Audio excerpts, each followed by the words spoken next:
Welcome. Today we'll be talking about effective study techniques. This is the topics that most of the students will like it because we want to know how to get a better result and a better score in our exam. And today we'll be discussing about one of the 8 dimensions of effective study techniques, which is time. I believe that everyone agree that time is one of the very important elements in deciding in helping you to getting a better result. So today I'll have 4 tips to share to you about time. And the first one is to choose your best study time. Sometimes when we study, we doesn't know that what time is best for us. Let me show you that according to research, from you wake up until you sleep, actually there are 3 effective and efficient time that you should use to study. The first 2 hours after you wake up, 10 a.m. and also 3 p.m. These are the 3 times that when your brain is very fresh. However, for 3 p.m., there's one condition that you need to have before to get a 3 p.m. nice time to study, which is you need to get a rest of 15 to 20-minute rest at about 1 p.m. lunchtime. And of course, the lunchtime is actually, or I should say, after the lunchtime, 1 p.m. actually is a least efficient time for you to do anything. That's why it is good to take that time to get a small nap for about 15 to 20 minutes. And from Sunday to Saturday, actually Tuesday is the most efficient time. However, the research and the statistics here actually is just a general idea. So you need to choose your own best time. And the second tips I will share is we need to prepare a daily to-do list. If possible, before you sleep, try to prepare a to-do list for tomorrow. This is an example, like today. Tonight, before you sleep, try to prepare what you need to do for tomorrow. Usually, I would use Google Calendar to plan for my events that I need to do for tomorrow. So, for example, you can look at the pictures here. Example, I will get my breakfast from 7 to 7:30, clean the room for 15 minutes, take shower for 15 minutes, then have my studies, mathematics, English, then have my lunchtime, small nap, science, history, exercise, dinner, social media, shower, and book reading time. So if you notice, I try to plan here everything by minutes. Don't waste a single minute. And the next, if you're able to plan everything by minutes, your items will be specific and details. Don't lose anything that you would do for the next day. However, I believe that sometimes you'll be confused or thinking about, I have so many events, so many things to do. So which one should I put it first or which one should I put it at the next? This is a general question that people will ask. So it leads to the third tips, which is to prepare an Eisenhower matrix. Eisenhower matrix is a good tools for you to decide what should I do first or what should I do next. So for example, you look at the left side, it has 6 papers icon. This means that the task you need to do. So when you decide what to do first, you can first think about, is it important or is that not important? On the next question, is it urgent or not urgent? And from these 2 questions, you can come up with 4 categories. The red categories, the items are important and urgent.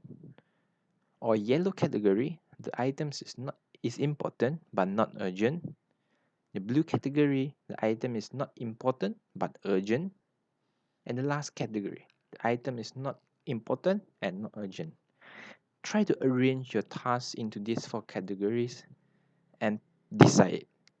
And once you decide, the items in the red color, you need to do it now. The items in the yellow categories, you can schedule it and do it later. And the items in the blue category, which means that you need to delegate to others to do it, or you need to reschedule the time to make it efficient for you to do it soon. And the last green category, which asking you to eliminate the task. Since the task is not important and not urgent, try not to think about it for now. Of course, if you need this Eisenhower matrix, I have prepared one template at the description box, and you can use it and download it, and you can arrange your task for now. And the next item, next tips that I will share about is once to decide what to do, but you are thinking how to do it, how to make myself efficient in doing the work. Use Pomodoro technique. Pomodoro technique basically is a time management tools.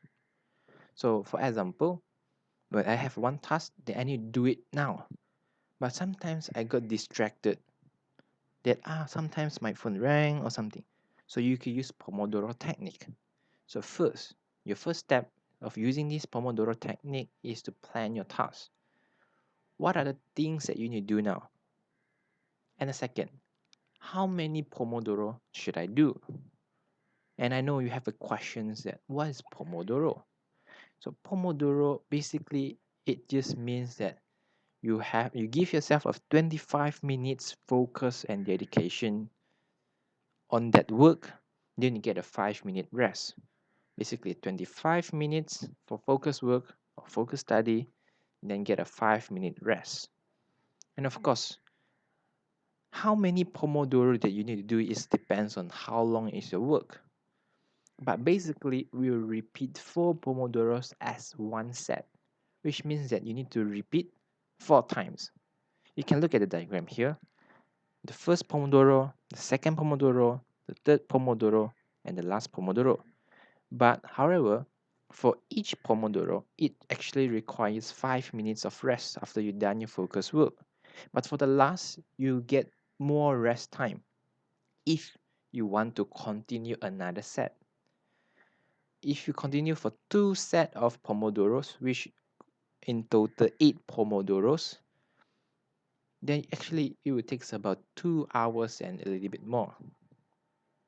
When you do these Pomodoro techniques, try to make use of your phone timer because your phone timer can help you and it can give you an alert when you need to do your work or whether you want to do your rest time. And of course, if you need a full timer, you can just visit my teacher log class Pomodoro timer, or you can look at the card on above and you can use it to help you to do your work. My Pomodoro timer, it has 2 sets, just like the icon here and the diagram here. And each set, each Pomodoro have 25 and 5 minutes, but for the last, you have a total of 10 minutes of rest. And yes, of course, you can use also the music that I've prepared, the music, study music that I prepare, and you can just use it when you're playing. Play 2 videos, and at the same time, you can focus on your work. So in conclusion, I have prepared 4 tips for your time techniques. The first is choose your best study time. 10 a.m., the first 2 hours of you wake up, and also 3 p.m. is the best time for study. And 1 p.m. is the least efficient time for you to do your study. However, this is just a general idea and general research, and you need to choose and think about your own self. And second, prepare a daily to-do list. Try to get yourself a calendar or a to-do list notebook. Try to plan your item a day before. And also third, prepare your Eisenhower matrix to try to plan the work, your task, whether it is important or is it urgent or not. And the last, use Pomodoro techniques, which is 25 minutes of focus work and 5 minutes of rest. And of course, you can do 4 Pomodoros as one set, or you can do 2 sets or more, depending on the length of your task. So thank you so much for watching this video. Today we'll be discussing about time, and the next video we'll be discussing something interesting. So please like this video if you like it, and share it, subscribe my channel, click on the notification bell, and don't forget to wear your mask and keep social distancing. Be safe and thank you.